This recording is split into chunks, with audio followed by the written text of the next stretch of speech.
last week in our lesson, we ended with Haman feeling a certain way. How do you think Haman felt after having to parade Mordecai around town?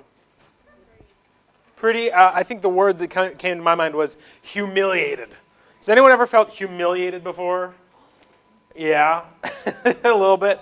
So to start out our lesson tonight, I found it's a cartoon clip from a cartoon that I watched back in the day. It's not Pink Panther.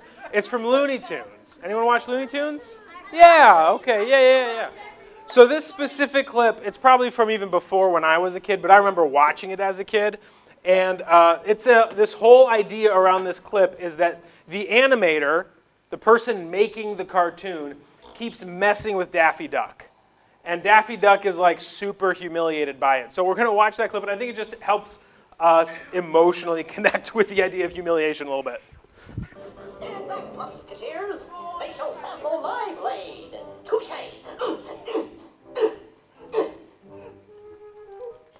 Musketeers? On guard. My blade. Hey, psst. Whoever's in charge here. The scenery. Where's the scenery?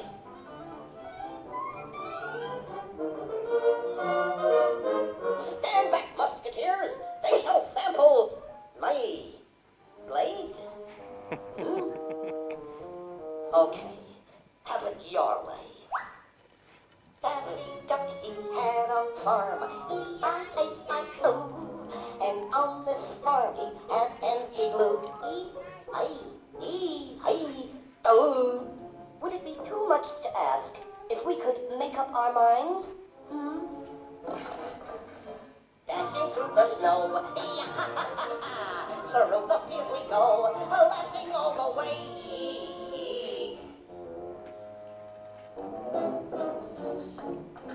Farewell to thee, farewell to thee, the wind will carry back our sad refrain. One last embrace before we say, Buster, it may come as a complete surprise to you to find that this is an animated cartoon, and that in animated cartoons they have scenery, and in all the years of... All right, wise guy, where am I?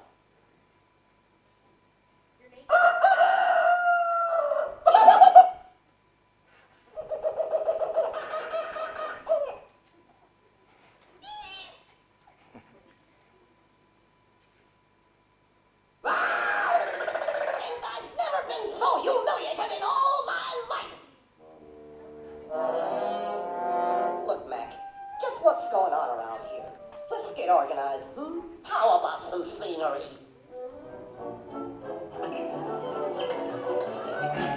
That's dandy. Ho ho, that's rich, I'll say. Now how about some colors, stupid? Hey! Not me, you slop artist! Well, where's the rest of me? It isn't as though I haven't lived up to my contract, goodness knows. And goodness knows it isn't as though I haven't kept myself trim, goodness knows. I've done that. That's strange. All of a sudden, I don't quite feel like myself. Oh, I feel all right. And yet Hey! You know better than that. Well? Sea picture, hey? I always wanted to do a sea picture. Now, Mr. Rembrandt, if you'll kindly oblige with a little appropriate scenery over the sea, let's go, men. We're shoving right off, Again. I told you.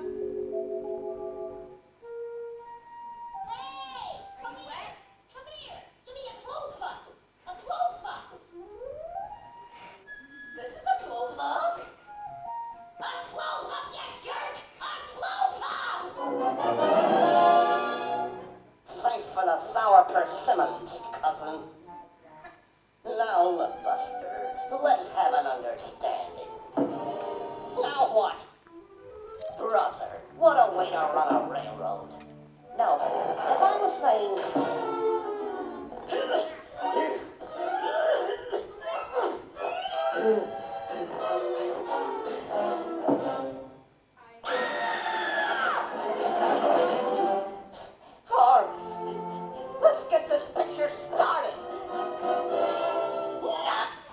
Look here, Mac. All right, so first of all, pretty funny. I don't think my parents would allow this. It's fine. So the reason that I think this clip is so fitting is that when you feel humiliated, the next kind of step emotionally seems to be anger, right? Like that's how Daffy responds every single time that something goes wrong or the animator kind of messes with him. He responds as like just this angry duck. Is there anything else that anyone noticed or saw about humiliation in here? Yeah? Yeah? He was embarrassed a lot. Yeah, he's like, I don't want to be seen this way. Yeah. Like every time he got humiliated, then he became more humiliating after it. Yeah, it kept getting more and more humiliating for him. Yeah. Yeah. Yeah, he tried to fix it himself. He's like, come on, dude. Let me explain my way out of this. I can do that. Yeah. Yeah. He kept screaming. What was our response when something went wrong? Yeah, we laughed. Look here, Mac. Right? Because he was kind of humiliating, right? We laughed at that. It's interesting because, again, through humiliation, that's a little bit of how Haman felt probably during this time in Esther. So today, we're going to be in Esther chapter 6. We're going to start in verse 12, and we're going to go all the way through chapter 7 tonight. So if you have your student Bible with you, it's on page 564. And we're just going to jump right on into it. Afterward, so this is after the parade that we talked about last week. Afterward, Mordecai returned to the king's gate, but Haman rushed home with his head covered in grief and told Zeresh, his wife, and all of his friends everything that happened to him. His advisors and his wife Zeresh said to him, since Mordecai, before whom your downfall has started, is of Jewish origin, you cannot stand against him. You will surely come to ruin. While they were still talking with him, the king's eunuchs arrived and hurried Haman away to the banquet Esther had prepared. So after the big parade, Mordecai goes back to his job at the gate. Right? Like the parade didn't really, I mean, I'm sure he appreciated it, but the afterwards of that is like, well, I'm just going to go back to work. Like, nothing's really changed for me. But Haman was so humiliated, he ran back home to tell his wife and his friends or advisors that their plan had backfired. Their plan to kill Mordecai had backfired. And his wife's response is super interesting to me, that she goes, well, yeah, it's because he's Jewish. Like what she's telling him is, if you fight against Mordecai, you're not just fighting against Mordecai. Right? She's not saying this directly, but she's basically saying if you're fighting against Mordecai, you're also fighting against his God. Does that sound like a good idea for Haman to fight against God? Who do you think would win, God or Mordecai? Or God, I'm sorry, God or Haman, not Mordecai. So her idea is if you're pitting yourself against Mordecai, you're pitting yourself against God. So that's kind of her warning, like, don't let this get to your head, dude. So let's jump into the next verse here. So the king and Haman, so Haman gets invited right back to the castle. The king and Haman went to Queen Esther's banquet, and as they were drinking wine on the second day, the king again asked Queen Esther, what is your petition? It will be given you. What is your request? Even up to half the kingdom, it will be granted. So at this point, right, this is like the third time that the king has had to ask Esther this question. And he's like, we've already had dinner once about this. We're at our second meal about, like, just tell me what you want. Anything up to half the kingdom. I will give it to you. Anything you want. And the fact that he has to say this 3 times makes me think he's pretty sincere about it. Like I think Xerxes genuinely means like, hey, I will give you anything you want. Stop trying to like hide what you want from me. So, let's see how Esther responds in verses 3 and 4. So then Queen Esther answered, if I have found favor with you, your majesty, and if it pleases you, grant me my life. This is my petition. and spare my people. This is my request. For I and my people have been sold to be destroyed, killed, and annihilated. If we had merely been sold as male and female slaves, I would have kept quiet, because no such distress would justify disturbing the king. So Esther finally tells the king what she wants from him. She finally tells him what's going on. And she wants to live. Now, if I was Xerxes, that would immediately make me be like, what's going on here? I'm sorry, say what? Right? He's like, what do you want? I'll give you anything. She's like, oh, I want to live. And he's like, what? What? You're the queen, you're living. What's going on? Why do you want that? Right? Aren't you alive? And then the next thought is, well, who's threatening you? Right? Because if you're afraid of dying, that means somebody is telling the queen, the king's wife, that she's going to die. See, he cares about Esther. And he's taken back by this thought of someone wanting to go and hurt her. And Esther further explains it's not just her, right? It's her people. They've been sold to be destroyed and killed and annihilated. And she's even like, if we were just sold to be like slaves, right, we'd be fine. I wouldn't come and bug you about that. Now, why would she say something like that? Well, because the Jews are currently in exile, right? In the time of Esther, they kind of are slaves, more or less, right? They're taken over. They're not in their homeland anymore. So she's like, that wouldn't be as big of a deal to come and get your attention, but the fact that someone wants to wipe us out, it seems like a big enough deal for me to be like, hey, let's get some attention on this thing. So let's see what happens next. King Xerxes asks Queen Esther, who is he? Where is he? The man who has dared to do such a thing. And Esther said, an adversary, an enemy, this vile Haman. So naturally, right, she goes, hey, someone wants to kill me and my people. The king's response is, who? Tell me who. Let's get to the bottom of this, right? And she tells him, it's this vile man that's sitting right next to you, Haman. And this is where the scene really picks up. Okay, things start to get crazy here. In verse 7, or 6 through 8.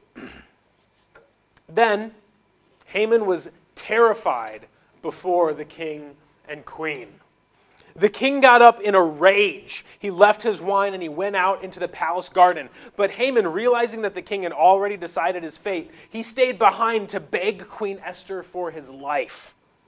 Just as the king returned from the palace garden to the banquet hall, Haman was falling on the couch where Esther was reclining. And the king exclaimed, will he even molest the queen while she is with me in the house?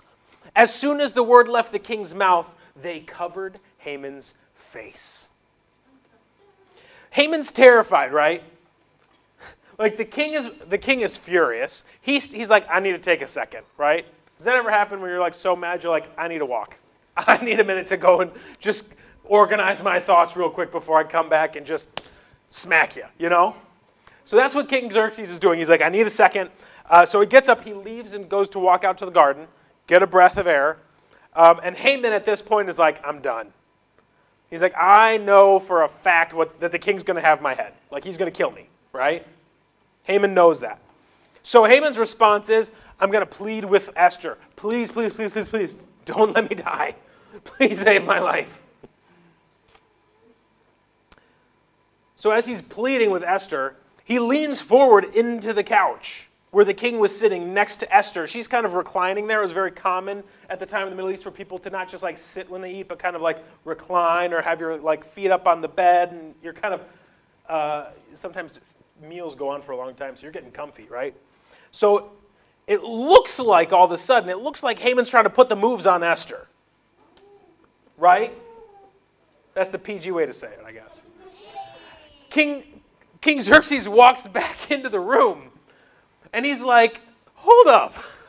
He's like, not only did you want to kill my wife and her entire people group, but now in my own palace, in the room that I was just sitting in, you're trying to lay the moves on her, you're trying to smooth talk her? Like, that's not going to happen in my house, right? Right? And so, obviously, as soon as the king says this, I love the way that it says this in the passage. It says as soon as the words left the king's mouth, they covered Haman's face. Like you could see the impact of the words on Haman's face. He knew his time was up. Right? He's like, I've been caught. Not that he was intentionally trying to do anything, but it looked like it. Anyway, to verse 9. Then Harbona, one of the eunuchs attending the king, said, a pole reaching to a height of 50 cubits stands by Haman's house. He had it set up for Mordecai, who spoke up to help the king. The king said, impale him on it. So they impaled Haman on the pole he had set up for Mordecai, and the king's fury was subsided. The servant of the king, right, enters just at this moment. Interesting, the timing of that. And goes, oh, hey, a 50-cubit pole. That's, just to put it in American measurements, that's 87 feet. An 87-foot pole, right? Like, that's massive. Has been put up. And it's in the garden by Haman's house, and it's meant to impale Mordecai, you know, the guy that we just threw the parade for, the guy who saved your life. Haman wants to kill the guy who saved your life. Like, not only is he trying to kill your wife, kill her people, lay the moves on her into your own house, he's also trying to kill the guy that saved your life. If it looks like Haman's trying to overthrow the country right now, right? The king immediately responded, well, just impale him on it. Drop Haman on the giant spike. And so they did. They impaled Haman on the spike that was meant to be for Mordecai, and the king's fury subsided. Right? When justice is served, fury subsides. So it's funny because I think that earlier Haman's wife had it right. Right? Does everyone remember what Haman's wife said at the beginning of the lesson? What'd she say? Basically? You can paraphrase.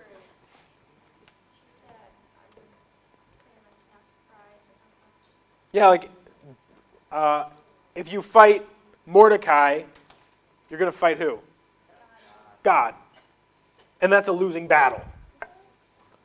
So she was right. Don't be an enemy of God, or God will be your enemy. God is a whole lot more powerful than you are. Also, don't let your hatred of others get the best of you, like it did for Haman. Haman got himself killed because he wanted to kill someone else. I'll be generous and say that maybe none of us in here want to kill somebody else. But have you ever wished something bad on someone else? Like maybe you wished your brother or sister would get in trouble for something. Maybe you wish that someone in your class would get sent to the office for their bad behavior, always goofing off or whatever. As people, we often look down on other people for different reasons. You know, maybe it's because someone seems to have nothing to offer you.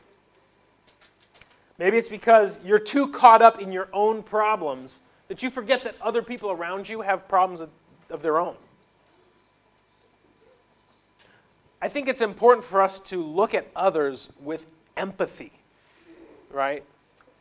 Look at others and feel and figure out what's going on with them. So I'll give you a quick story. This weekend, my car stopped working. Right? It's the worst. So we call up a tow truck, right? Tow truck shows up. You know, he gets my car up on the back of his car. You know, takes it across town to the place that's fixing the car. And we get across town, and he kind of looks at me and he's like, "Hey, I hope the rest of your day gets better," right? Like, I would assume as a tow truck driver, you tend to think like, I'm interacting with people who are having a pretty crummy day, right? Something, a kind of a tragic event, if you will. Something has happened unexpectedly and kind of ruined this person's day. So his response of like, I hope your day gets better, seems to make a lot of sense to me. That he's kind of the person who's stepping in like, hey, at least I can help make your day a little bit better, right? Like that kind of seems to be his mentality. And I appreciated it. And I felt like God was asking me to do something for this tow truck driver. And so I asked him before he left, I said, hey, could I pray for you about anything? And he was like a little surprised, right? Because maybe this is just my guess. Most people who get their cars towed by a tow truck driver aren't going to go, hey, can I pray for you for anything? Right? It's like, I've got my own problems going on. So I asked him, can I pray for you for something? And he was a little taken back. He was like, oh. And he thought for a minute. And he shared something with me that was going on in his life. And he's like, yeah, actually, this is something I need prayer for. And so I was like, well, let's pray for that right now. Right? Like, why wait?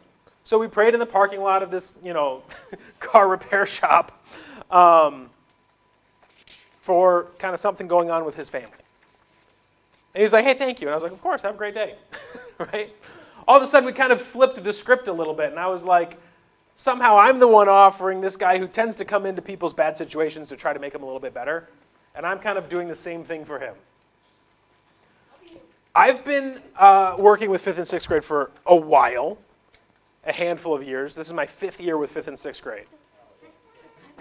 Right? That's right. And here's the crazy thing that I've realized, is in 5 years, almost every single group of 5th and 6th graders has a similar problem. And it's friendship. Right? Like, middle school is rough, right?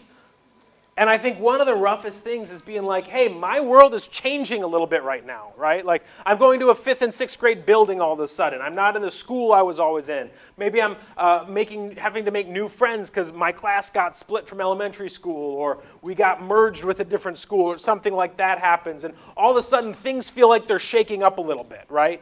The world doesn't quite feel as stable as it did before. And then in the middle of that, you're like, oh man, I'm having a hard time relating with the people around me. Like, it feels a lot harder all of a sudden to make friends and build friendships because stuff changes.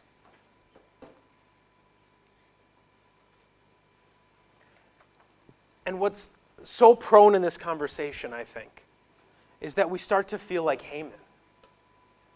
In the sense that you're like, man, I'm struggling with finding friends. I'm struggling with friendships. And I start focusing on, this is a me problem. What I want to encourage you with is that this is not just a you problem. Like, this is a pretty much everybody problem.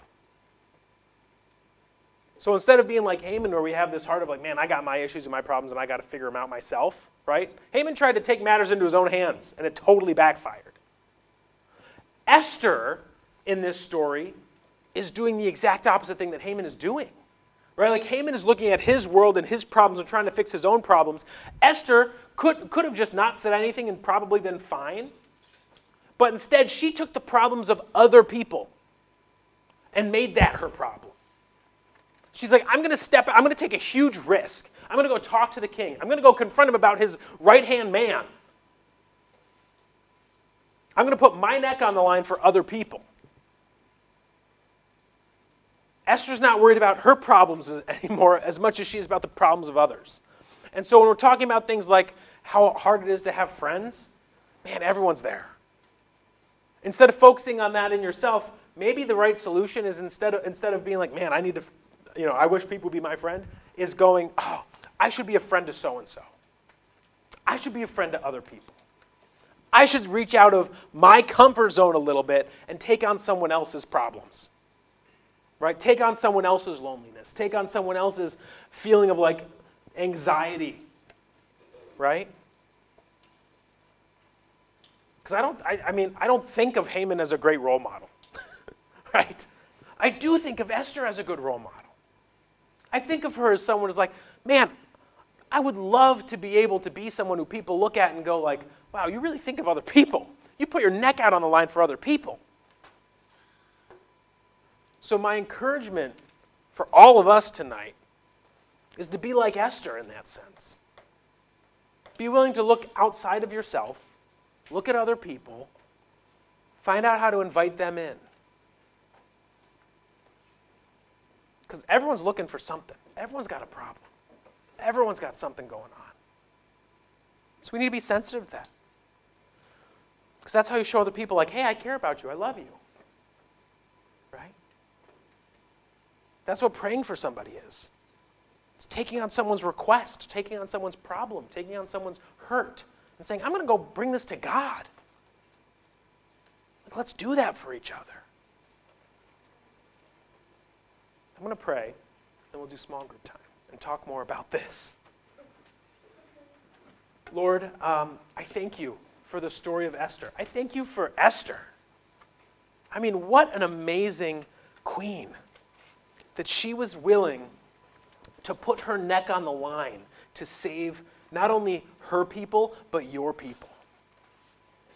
And Lord, I just hope that you would help us to be able to see that everybody around us has something going on.